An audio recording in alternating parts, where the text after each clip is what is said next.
Hey everybody, welcome back to the channel. I got my personal friend Reid Henrichs here. It's not Valor Ridge, it's Jared Ridge right now, but we hang out quite a bit. We're very good friends, and I figured that you all would benefit from having Reid here because Reid is a historian. He's much more well-versed in the history of not just America, but the world when it comes to what we love here, that's freedom. So I just grabbed him and said, hey, let's go on the deck and film, and here we are. Before we jump into this, I want to thank CMMG. They're making this possible. CMMG makes American-made products. They run at his classes too. CMMG, I can't tell you where to go because this YouTube thing is kind of crazy, but I can tell you that G&G10 will save you a lot of money all year long, everything you purchase there. So head on over, and if you don't subscribe to Valor Ridge, Reid Henrichs' channel, please do. Reid and I are like in sync in how we think, and you will have tremendous value from his channel. And also, if you want to be better at doing what you do in keeping America free, head over to Valor Ridge and take some classes. Are you sold out for the year yet? No, not quite, but pretty close. And it always happens. So I have many friends across the country who say, I waited too late, he sold out. Jump on it. They're right over the ridge here, what, an hour and 40 minutes away from here, and it's a great time. His wifey's right behind. They're awesome people. I love them. Reid, I've been telling my folks here that I got some news last week, about a week and a half ago, and it was disturbing to me that there are almost 10 million gun owners in this country who are not registered to vote. And in my mind, if we had 10 million people fighting to stop tyranny rather than bitching and moaning about tyranny, this country would be in a tremendously different area, at least when it comes to gun rights. You're a lover of history. Am I wrong? And if I'm wrong, give it to me. But if there's something we can help people understand, because there's a lot of people who watch who are saying my vote doesn't count, specifically the younger Americans growing up, because they're growing up in an area, in a country that's much different than we grew up. Yeah. Well, how can we get them to understand that we need them? Well, first of all, thanks for having me. Oh, dude, we're friends, man. Yeah, we're absolutely, and you're not that far away from us. So, first, I appreciate you having me on here. Second, guys, I've been in the YouTube game now for a very long time. You know, certainly 12 plus years. I've been putting out content and videos, and you may have crossed paths before, but you know, just a couple of things to consider, right? This is not like a voting drive. This isn't vote or die. No. Or get out the vote like, you know, back in our day when we were in college or high school, Yeah. right? But, you know, the thing I'll give you a couple illustrations. First of all, you ever go to a party or hang out with some cool people or hang out with your friends and this and that, and everything's cool and we're having a good time, and it's like the drinks are flowing nice, there's cool people, there's beautiful people, everything's going on, the music's good. And then you get that one or two people that come in and start talking trash and grossing all the chicks out.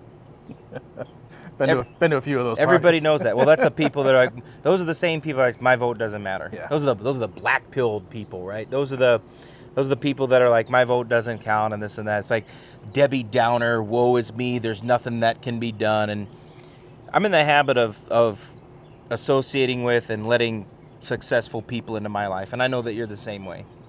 So I like can-do attitude. I like gut check people. I like people that can go out and actually influence other people to do the right thing and kind of be that voice of reason when everybody's trying to agitate and propagate and proselytize. I'm that kind of person that's like, you know, why don't we pump the brakes and put things into perspective? You and I were talking earlier about this, just to put something into perspective. Hundreds, 1,000 years ago in Scotland, across the pond from us, our brothers and sisters out there in Scotland, UK, you know, they had to fight, like with William Wallace, eventually Robert the Bruce. These people had to go out there and fight at Bannockburn and Stirling and York and all of the other battles that were just so barbaric and catastrophic because the people in Scotland wanted to be free. They wanted to have their own country. They wanted to be free from the Crown of England. And that's what people like William Wallace inspired people to do, is go out and do all this. In many ways, our founding fathers were inspired by William Wallace. Not just the movie. not just Mel Gibson. So, I mean, he was a real person. He understood history. He understood these things. And it took that kind of effort to get the British, or the English, I should say, because they weren't British yet, but to get the English off their back. And then a few years ago, all the Scots of today had to do was walk to the ballot box and vote to separate from the United Kingdom. Yep. Like, they didn't have to go cleave someone's head off with a sword. They didn't have to go out and smash people in the face with an iron. Like, they just had to just be separate. And they couldn't do it because they weren't willing to walk to the ballot box to separate from England. That's just where I'd kind of illustrate the point. And I think today, not that it's that, it's not that long for the United States, but our founders were the same kind of people. They didn't just start getting their rifles or their muskets. They didn't just start off and say, let's go out and start doing work against the British. They used every single legal means and political means that they could to remedy their issues with Parliament and the Crown. Yep. So that's where we're kind of at now. And I don't think this election is going to be a be-all, fix-all. But it's a good toehold on the mountain we have to climb. Let me ask you this one. And I'm not going to cloud your vision by my opinion, so I'll hold mine. But do you think America, as we know it, can survive 4 more years under the current regime? Survive, yeah. You have a pretty bad time, yes. We've endured things in this nation, right? I mean, we endured FDR for 3+ terms. Right. We endured Woodrow Wilson for 2 terms. We endured, Lincoln. We've endured very bad things, and it's like, okay, would I be cool with another 4 terms or for 4 years under the current administration? No, I would not be very happy, and I don't think you would, and no. I don't think anybody watching this would be happy. I think there would be a significant, and I do mean significant, amount of damage if there was another 4 years under this administration. So there has to be a trajectory change, and the sooner the better. Before I forget, I have just secured enough Wi-Fi power to be able to cover Thursday's debate live. I will be at Brownells, so we will be covering that live. If you want to watch what I'm hoping is going to be an ass whooping, but if you want to watch, it's going to be comical either way. Subscribe to the channel and hit the bell notification and watch it on my channel. With that said, I don't even think we've talked about this at all. So Thursday, Joe Biden, I think they're going to shoot him full of Adderall and steroids and ketamine and whatever else gets that old man shuffling to the stage and make him awake past his bedtime. But do you think Joe Biden makes it to the election? Is he going to be the representative for the Democrats? I think barring any kind of Shart moment or well, we've had those. That's very. In fact, we can take a wager right now. What do you? I will bet you a cigar of your choice that he does it. That he doesn't make it. That he does shart his pants. I think that's a given, dude. That's a given. Whatever. Maybe Lance Armstrong has some blood still in the supply that he's gonna inject in himself. He's another cheater, but it's okay. There's no hard feelings here. What I think? Do I think he'll be the nominee? I think, barring any kind of catastrophic thing, I think he will be, simply because they don't know any better, and it doesn't matter who they run, right? Insert useless idiot in that party, whether it's Newsom, whether it's Harris, whether it's him. They're all the same. They're Marxist communists. That's what they are. So when you look at Marxist communism in this country, it's diametrically opposed to this nation that we live in, right? It's one is dependence on government, the other one is independence from government. So that party is so far gone, and I think even older people that were traditional Democrats, right? I would consider someone like JFK, if he would run for a Democrat today, he would be further to the right of Trump. Oh yeah, right. Yeah. So it's not a political party thing; it's an ideology thing. And so when you're talking about a group of people some of their all-stars like AOC or, she's a brilliant thing, isn't she? Just somebody you'd love to invite into your home and babysit your children, right? I hear she can mix drinks, though. Oh, I'm sure she's a hell of a good one. That's how I put myself through college. But, I'm certainly not a person that's running for Congress, but at the end of the day, you look at this stuff, Jared. I mean, I think it boils down to who cares about the United States, who cares about the country as a whole. I think that the people that care the most are people like you, people watching this video. I think they care about the United States more than the vast majority of the people that are in Congress, or even the people running for the presidency. Sadly to say. Yeah, I agree with you. So, what do you think our messaging should be? We both have a considerable following on this platform and others. How can we better reach the gun owners? Like Tennessee, 311,000 plus people are gun owners, and they're not registered to vote. How do we reach them? How do we get them to realize that we need them? We need their vote. Man, it's going to take having those uncomfortable conversations with people. If you're at the workplace, if you're at school, or if you're, anywhere else in life, and people are like, oh, we don't want to talk politics because people get uncomfortable about it. What could be more relevant or important than talking about how this stuff's going to affect your life? People say that your vote doesn't count, but what did Brandon Herrera lose by? 409? Out of how many? So of the amount of people that showed up Super Tuesday, less than half of them showed up for the runoff. And he lost by 409, and there's 800,000 people that live in that district. So 800,000 people, and he lost by 409 votes with a voter turnout of how many? Not a lot. Yeah. Like 19,000 total.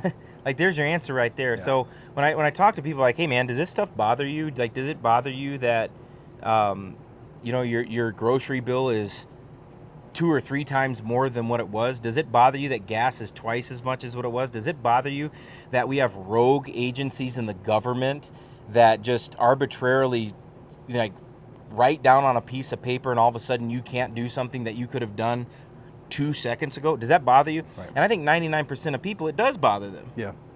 And then, of course, you got the 1%. It's like, oh, my stock portfolio is fine. Okay, that's great. But money and things don't equal freedom. Right? Like, money and things don't equal freedom. What equals freedom is, what can you do without penalization or enforcement from government? And so, when we're looking at these things, I try to relate to people not on a political level, because I'm not a Republican. I'm certainly not a Democrat. I'm certainly not a libertarian. I'm a person that is like, stay out of my life and don't tell me how to live it. I've already got parents. Yeah. And even they don't do that, right? So it's like, we want to live our lives, and we have this whole package of freedom that we are born into. We have this vessel of freedom that is the United States, and we are born into it. Do you want to pass on a more free country or a less free country than what you inherited? And I think that's what it boils down to, right? And so it's like, all right, there are certain people of all parties that will restrict your freedom more. And it's like, I would recommend talking to people about how it affects their everyday personal life. You want an uncomfortable conversation? How about this? By the way, you don't own my life. You don't own my property. And the people that you elect to government, they don't get to tell us how to live our life either. And we have to start being savage in uncompromising this stuff. We have to start being savage and uncompromising. When you have natural rights, those rights are given to us by our Creator. Right. And as uncomfortable as and I don't know why it's uncomfortable, but some people are very uncomfortable with this idea of God-given rights from the Creator of heaven and earth. They're uncomfortable with this idea that our Creator endowed us with rights, and that somehow that's off limits or off. When was the last time in a presidential debate that you heard anybody talk about natural rights? I can't even remember, because I don't think it's ever happened. Maybe before our time, but lately, no. And that's our foundational document as a country, is the Declaration of Independence. We're endowed by our Creator with certain inalienable rights. Best breakup letter ever. It's the best writ of divorce that there ever was.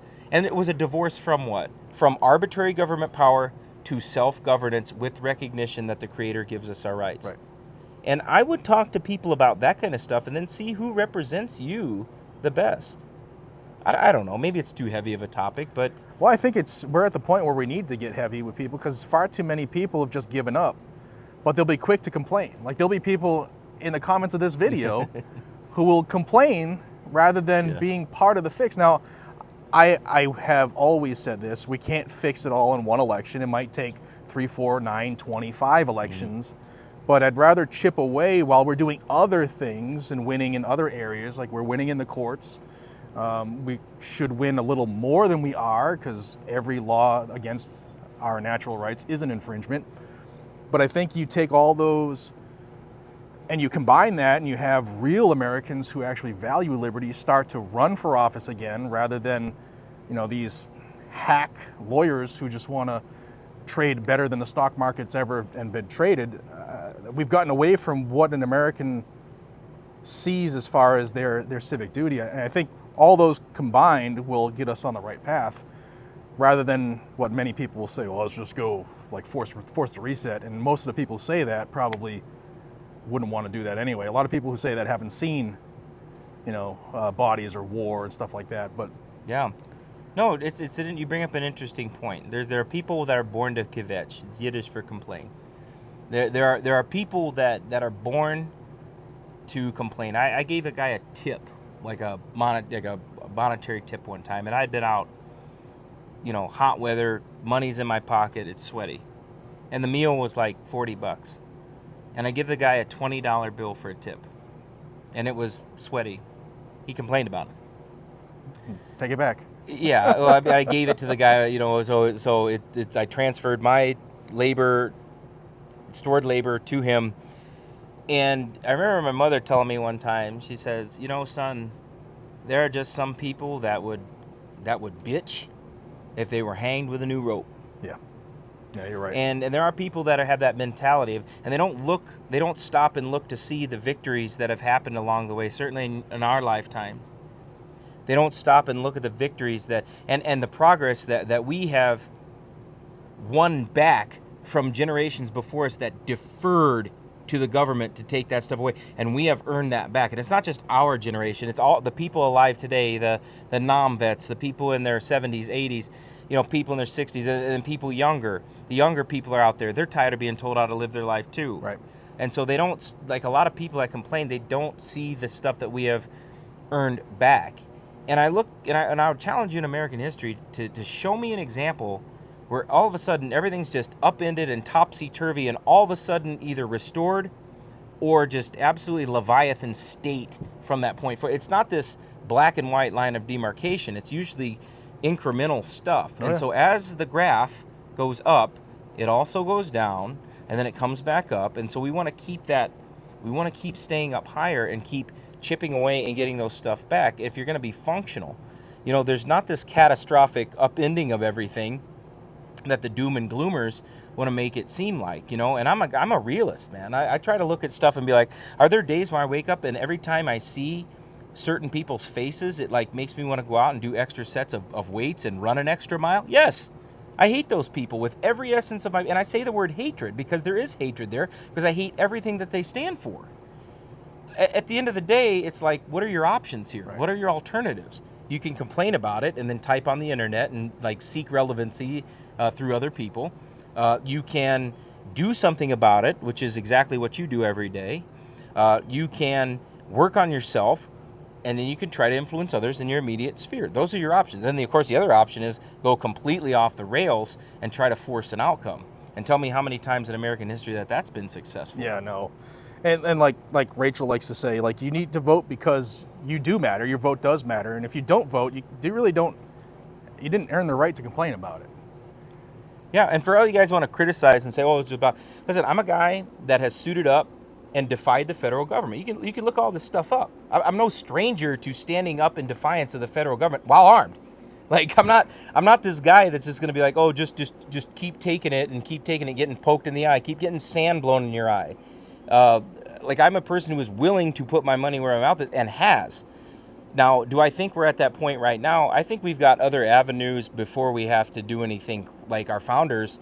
Not that I'm comparing us to our founders, but I don't think we're at that point yet. We have many remedies available to us. And before people do this knee-jerk reaction and say all this and that, I want you guys to take a deep breath and recognize where we're at on the sliding scale. Like, our founders did multiple petitions to Parliament and the Crown.